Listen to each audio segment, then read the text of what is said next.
Hi there, welcome to our channel. I'm Vic. I'm Nick. And we're NV Board Gaming. And today we're taking a look at Golem. This is a 1 to 4 player game. It's published by Cranio Creations and it is designed by Virginio Gili, Flamina Brasini, and Simone Luciani. Nick is going to go through how you play and then we're going to give our reviews. Hey everyone, welcome to the table. We are set up for a 2-player game of Gollum.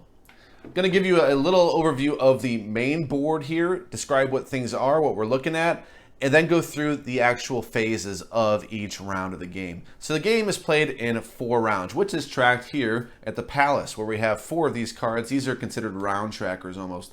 And they also, I'll go into it, what all this does, but we have the Palace up here.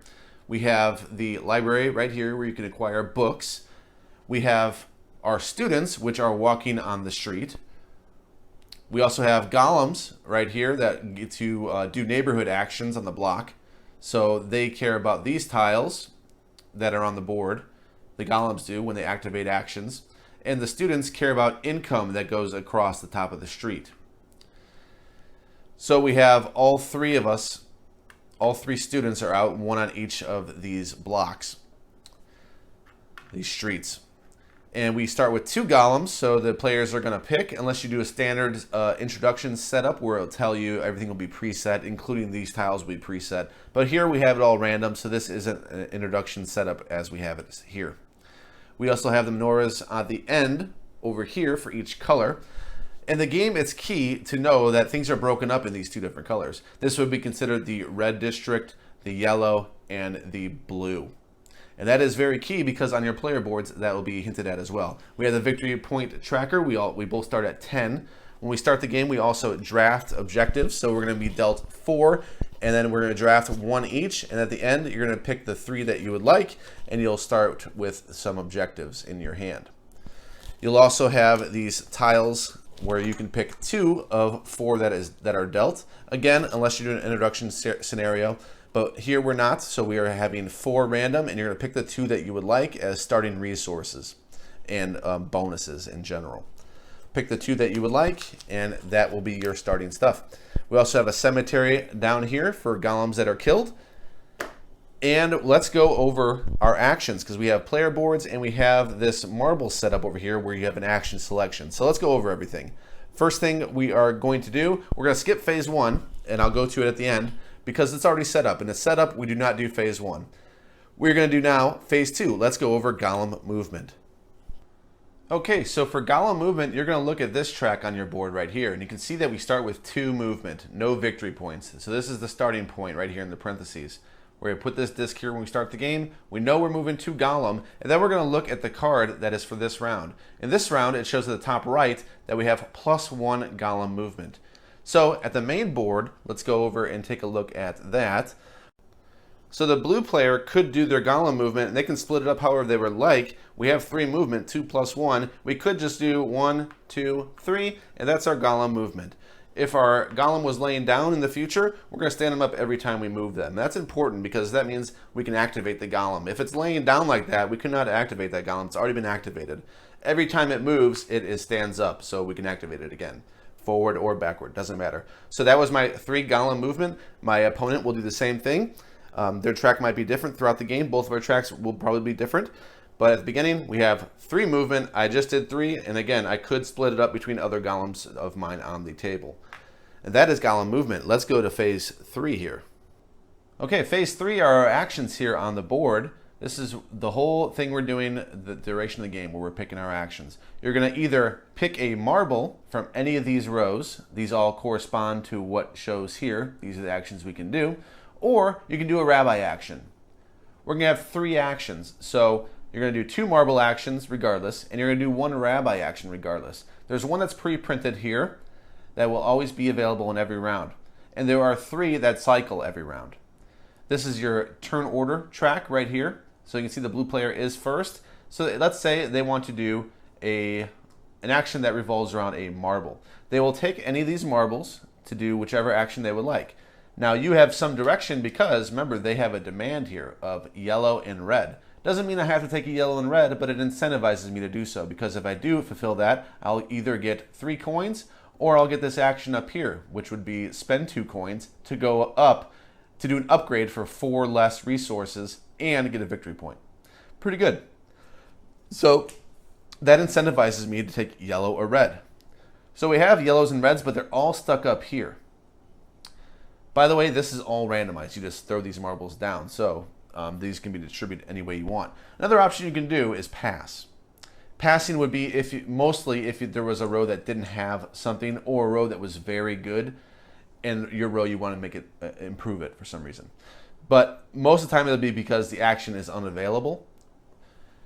Here there would be no reason for me to pass, really. So let's say I need these clay or these bricks. The value of X is how many marbles there are before I take one. So if I wanted this red, I will take it. I will get 2 brick. I'll be able to do 1 red upgrade and or create a golem. The cost of a golem is 3.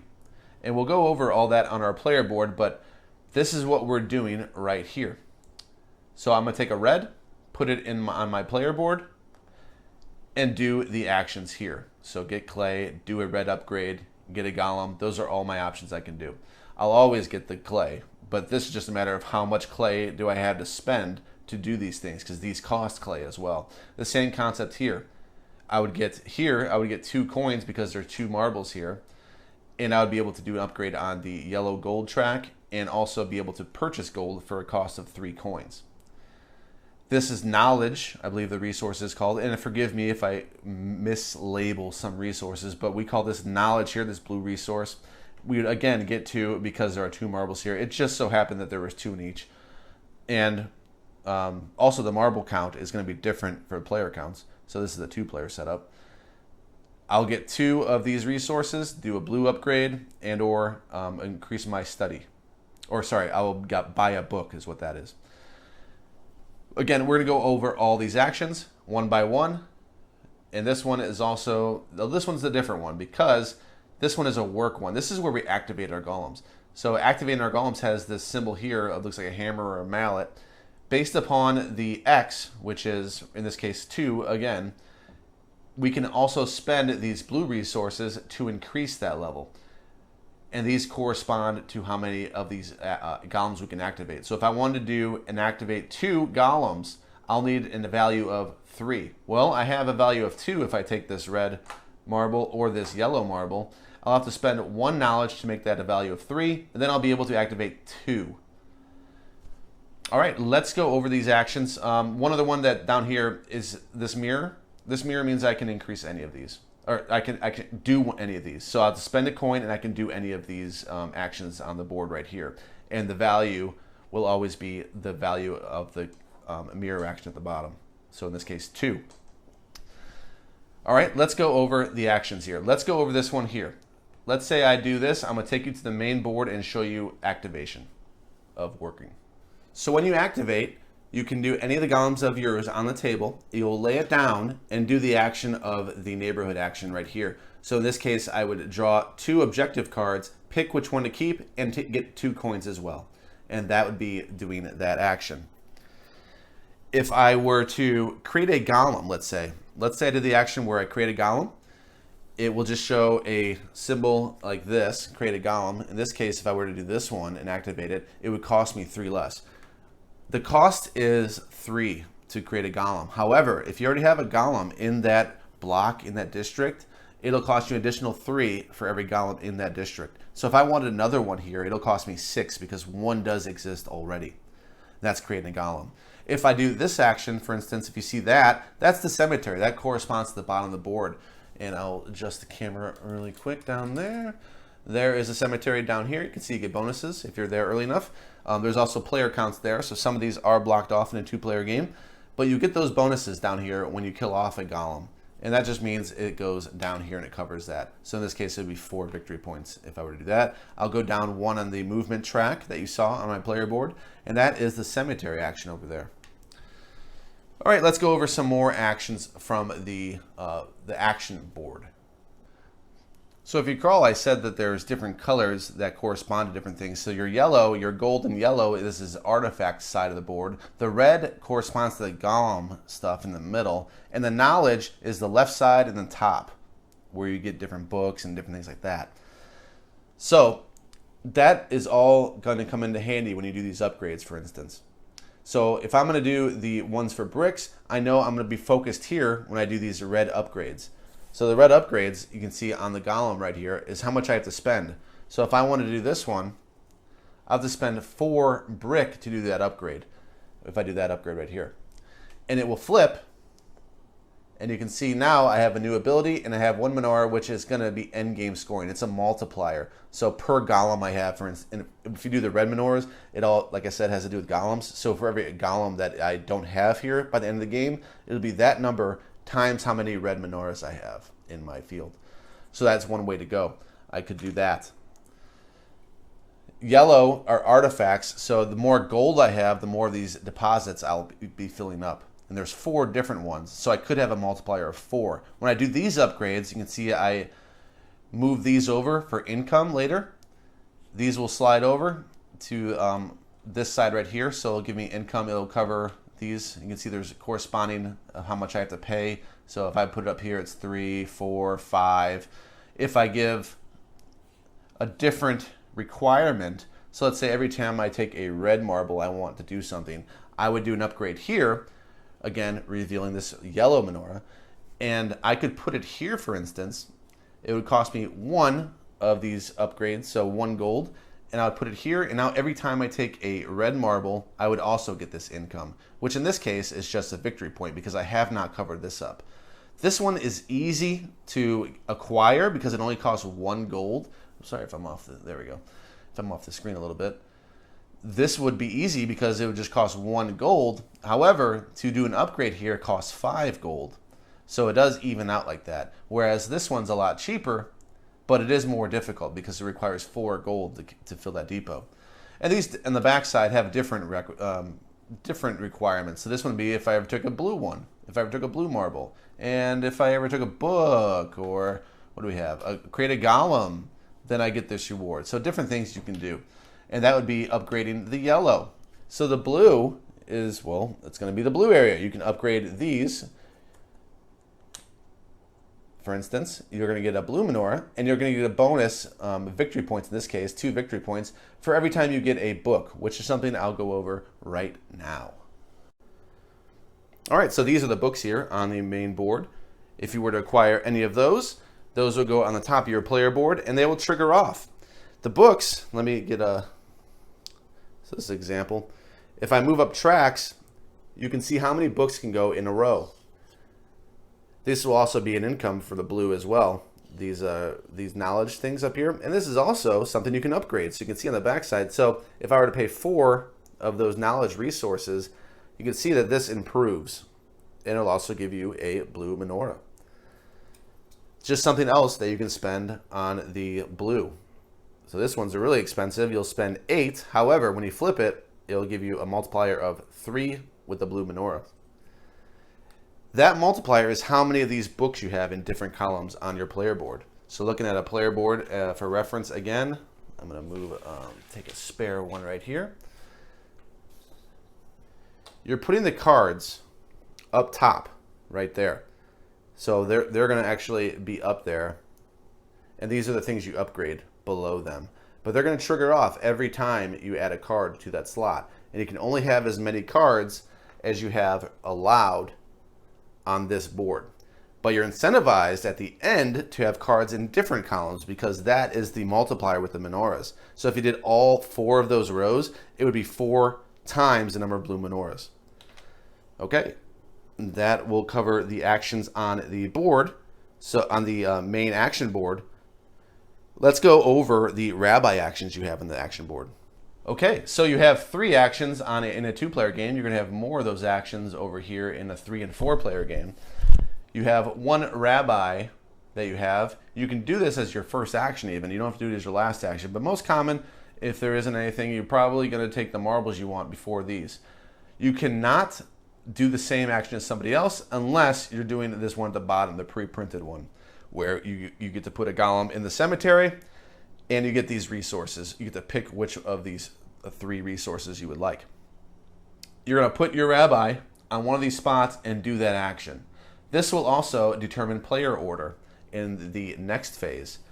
So I'm going to go here, do the action, and then my opponent might go here. So in the very next phase, we would adjust player order because the pink rabbi was on top of the blue one by 1 slot. And these would, you would just do the action listed on. They're all listed in the book, but let's say I'll go over one right now. You're going to get one of those books, but you do not have to pay the cost on the card. You just have to pay the cost pre-printed on the board in the slot that it appears. So that's the only knowledge that you'll pay in this instance. So that is an example of a rabbi action, should somebody take that. All right, so that covers the next phase, which was turn order based upon the rabbi's placement. So let's go over the demands of that right here, this right here, in the palace, this character in the palace. So round 1, I kind of went through this. But if you have this sequence of yellow, red, or white is wild, okay? If you were to take a color of any of the districts, these 3 colors were any of the districts, you move up the student of that color. Keep that in mind. Do that right away. When you take one of these colors, move up the student of that color. However, there is no white. There is no black. If you take a black, you are foregoing this because black doesn't match at all. It's not a wild. It's not anything.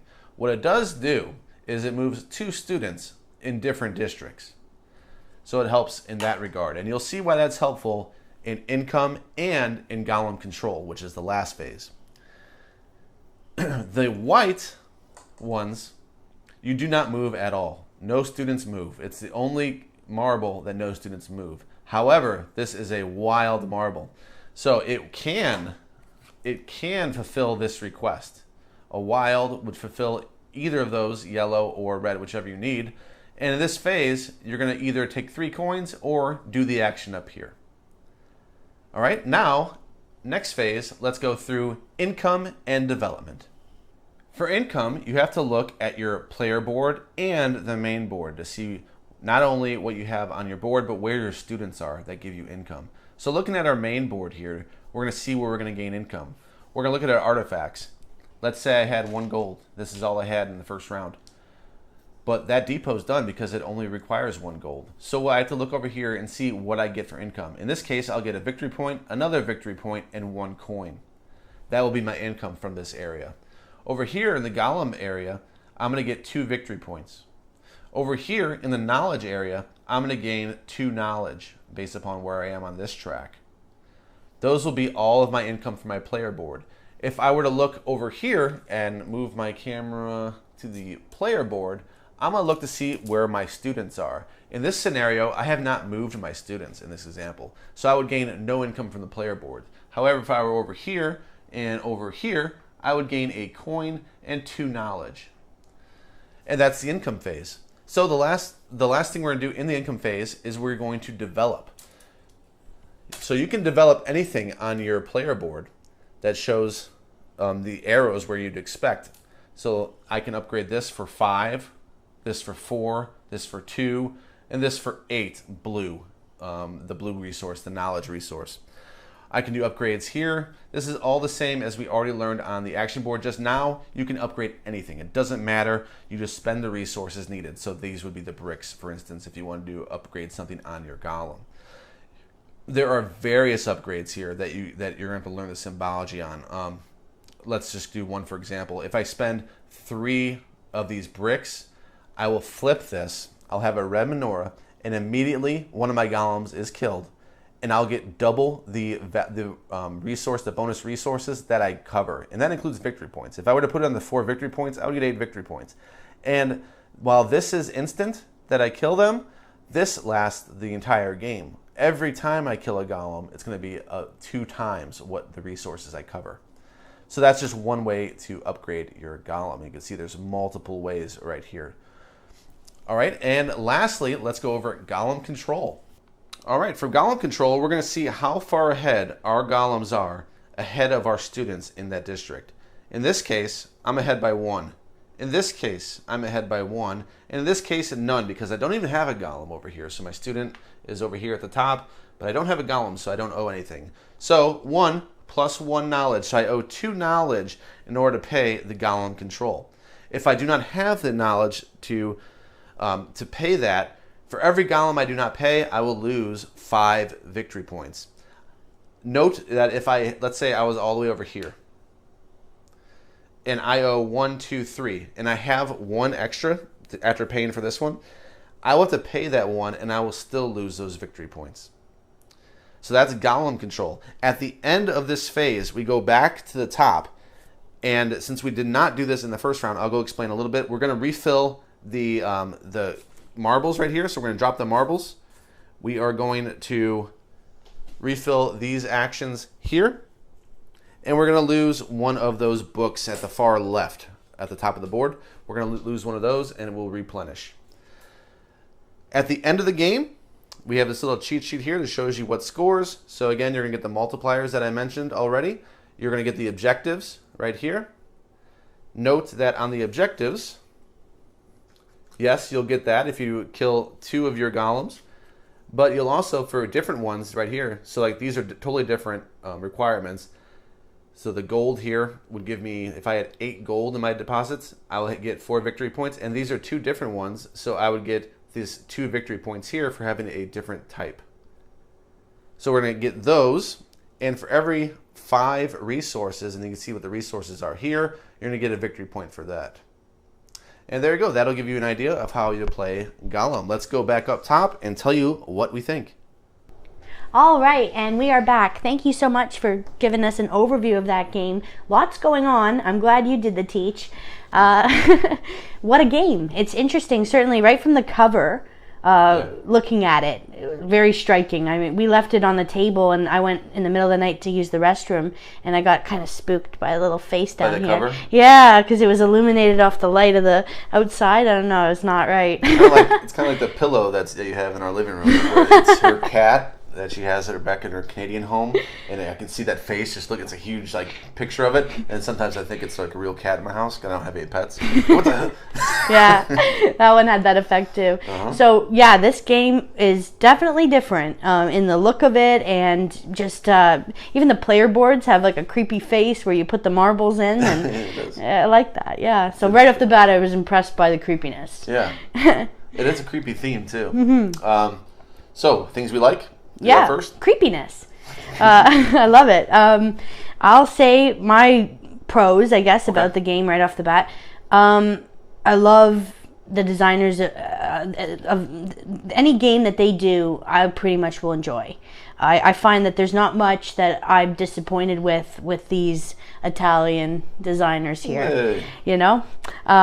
So I love the chunky meeples. I love the design, and I like the artwork. I am a bit on the darker side, I guess.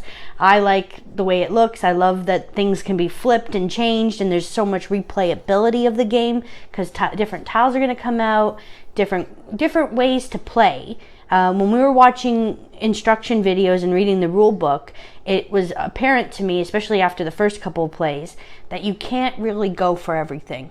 So I like those kind of games. I don't really want sometimes to have to do too much of everything because it can make me feel like exhausted by the game. Whereas with this one, you feel like there's no drawback to going with some certain strategy. Like you can pretty much be rewarded for the different ways you're going to go, and it seems balanced, but we only played 3 times at 2 players, so I don't want to, I haven't explored every strategy, so you can correct me if I'm wrong on that, but I felt that there was a lot of ways to go, so I really love that. They have reference sheets. That's more of a turn order sheet. Lots of iconography in the game, symbology. Once you get familiar with it and you start to learn what those mean, it's not so crazy. But 3 plays in, and I was still asking Nick as new tiles were coming up and new things were coming up, hey, what is that again? Sorry, I don't understand this again. What is that?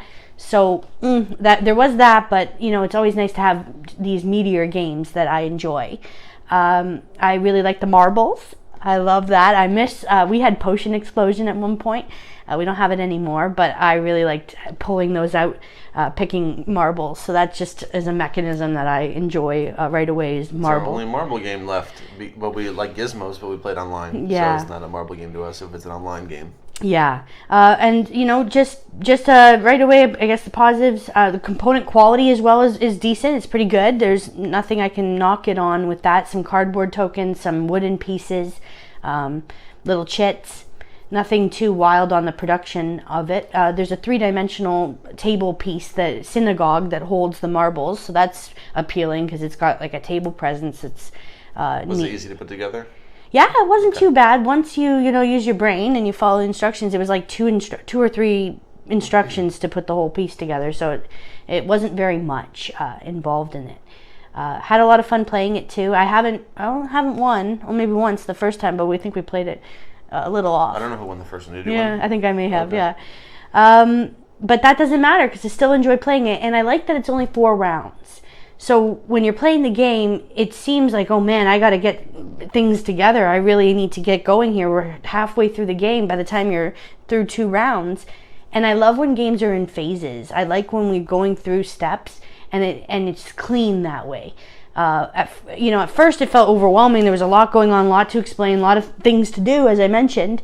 But it was good to know, okay, I'm going to put the rabbi out. I can choose. I can put the rabbi out, or I can get a marble, and I'm going to move people forward. So there's a big puzzle that really appealed to me.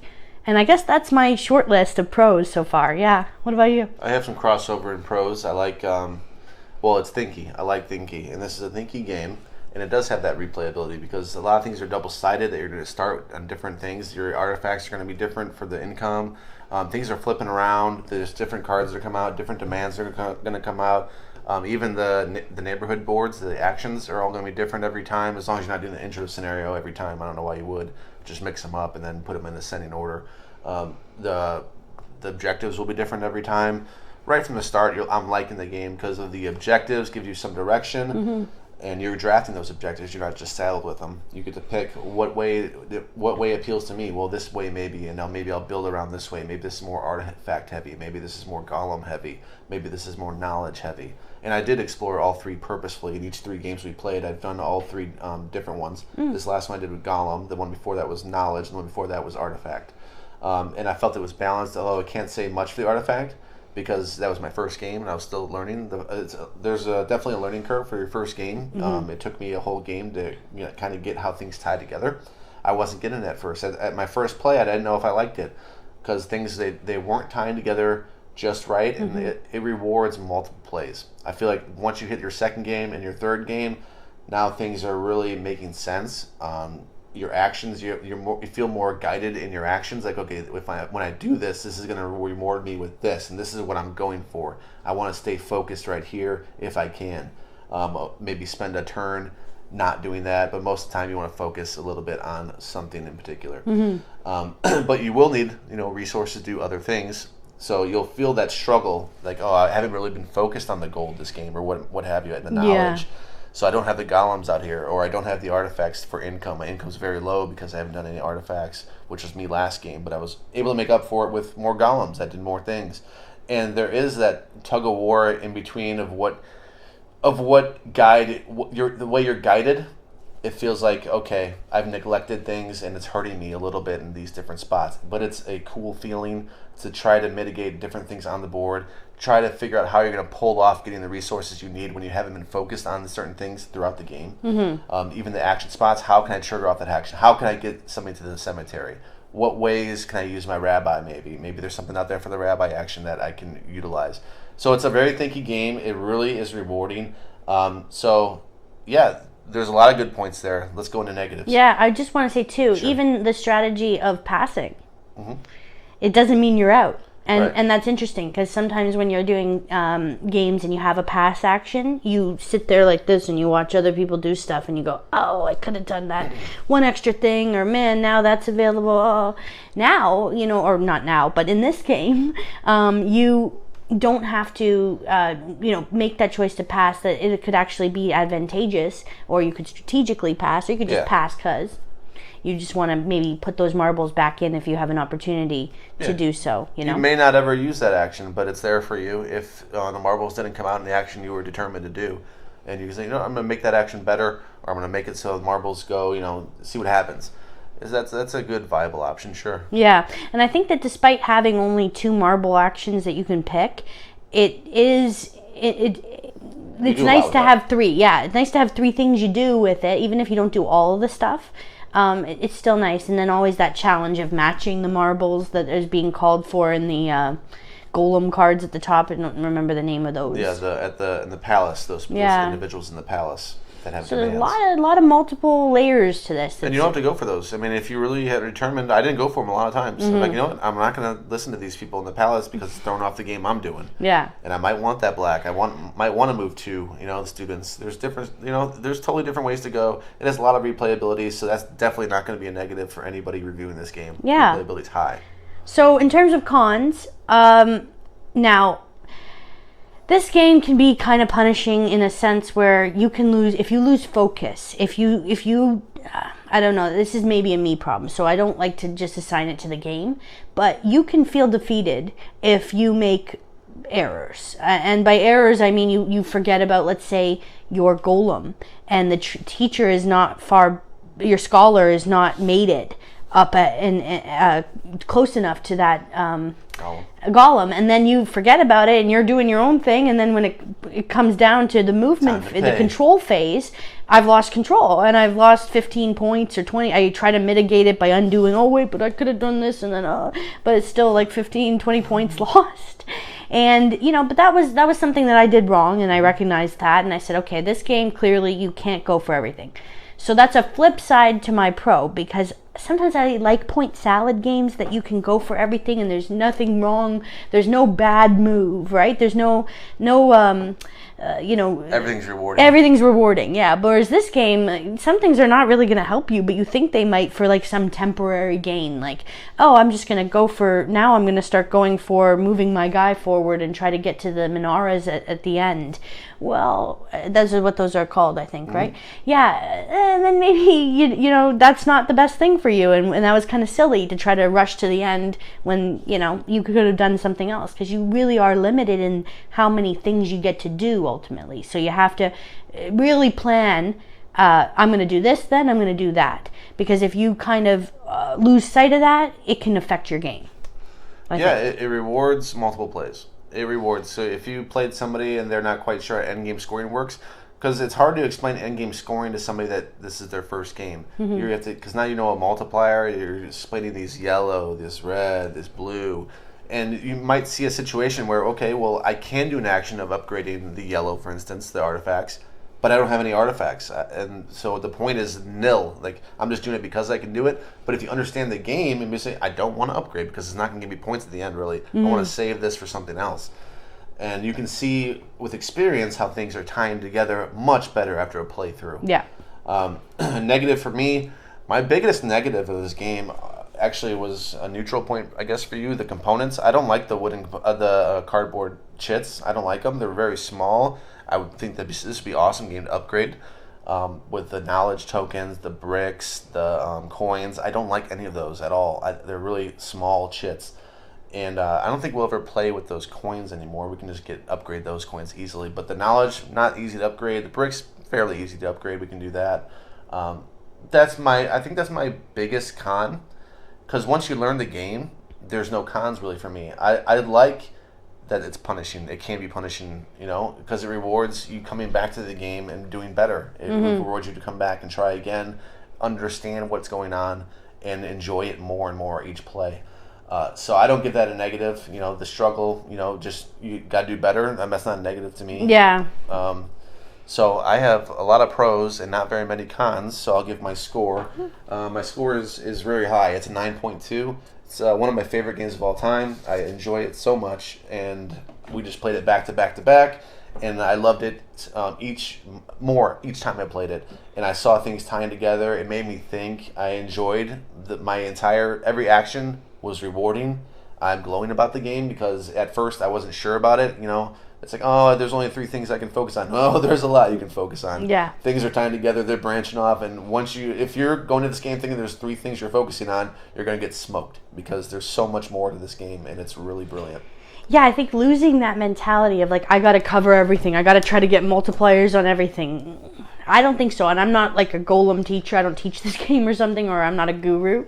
But I would say don't do that. I don't think that that's going to... If you focused on, let's say you did the artifacts. You got 32 points alone from the artifacts, just from doing the four deposits. 32 points is a ton for a multiplier. Yeah. You get 4 times however you did it. You focused. You got a lot of points. You made up a ton of ground. And, you know, it really rewards focusing. Yeah, I think so. My score, I got to say, I don't have many cons either. Like, the only thing I could say is that you have to focus. And if you can't focus or something's wrong with you that day... Well, hold on. If you're a theme person, let's give that a negative. Yeah. We're not theme people, so we don't think of that way. This theme is like, what? I don't even know. I mean, I read the theme in Prague in 1584 or whatever. You're doing these golems, and it's like... What? I mean, yes, these are golems. I don't know anything about that theme. I mean, it's a weird theme. You don't feel it really, other than you're murdering golems.